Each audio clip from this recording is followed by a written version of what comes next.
નમસ્કાર દર્શક મિત્રો, @ગુજરાતમાં આપનું સ્વાગત છે। લોકસભાની ચૂંટણી નજીક આવી રહી છે અને આવામાં ગુજરાતમાં કોંગ્રેસ પાર્ટીની હાલત દયનીય બની ગઈ છે। કોંગ્રેસના ધારાસભ્યો અને નેતાઓ એક પછી એક પક્ષને રામ રામ કરી રહ્યા છે અને ભાજપનો ખેસ ધારણ કરી રહ્યા છે, તો બીજી તરફ ભાજપનું ઓપરેશન લોટસ તો ખૂબ જ સફળ થઈ રહ્યું છે અને હજુ પણ ભાજપનો ભરતી મેળો તો શરૂ જોવા મળી રહ્યો છે। ભાજપમાં જોડાવા માટે પણ નેતાઓ લાઈનો લાગી રહી છે અને હજુ પણ 3 મોટા નેતા કમલમના કુંડાળામાં છે અને આ 3 નેતા છે કનુ કલસરિયા, અરવિંદ લાડાણી અને છોટુ વસાવાના પુત્ર મહેશ વસાવા। સૌપ્રથમ આપણે વાત કરીએ મહુવાના પૂર્વ ધારાસભ્ય કનુ કલસરિયાની, તો હાલમાં એવી ચર્ચા છે કે તેઓ ભાજપમાં જોડાઈ શકે છે। મહુવામાં કનુ કલસરિયાએ ભાજપ પ્રદેશ પ્રમુખ CR પાટીલ સાથે મુલાકાત કર્યા બાદ આ ચર્ચાએ વેગ પકડ્યો છે।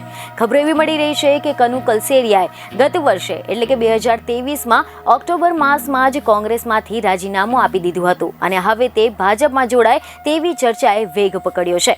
કનુ કલસરિયા પહેલા ભાજપમાં જ હતા, પરંતુ બાદમાં તેમને મહુવામાં નિર્માના પ્લાન્ટને લઈને વિરોધ કરીને સરકારની સામે પડ્યા હતા। તેઓ જાયન્ટ કિલર તરીકે પણ જાણીતા છે, કારણ કે એક સમયે તેમને તત્કાલીન CM છબીલદાસ મહેતાને મહુવા વિધાનસભા બેઠક પરથી હરાવ્યા હતા અને હાલમાં જ કનુ કલસરિયાએ મીડિયાને જણાવ્યું કે તેમને ભાજપમાં જોડાવા માટે આમંત્રણ આપવામાં આવ્યું છે અને તેઓએ આ અંગે નિર્ણય લેવા માટે 8 થી 10 દિવસનો સમય માંગ્યો છે।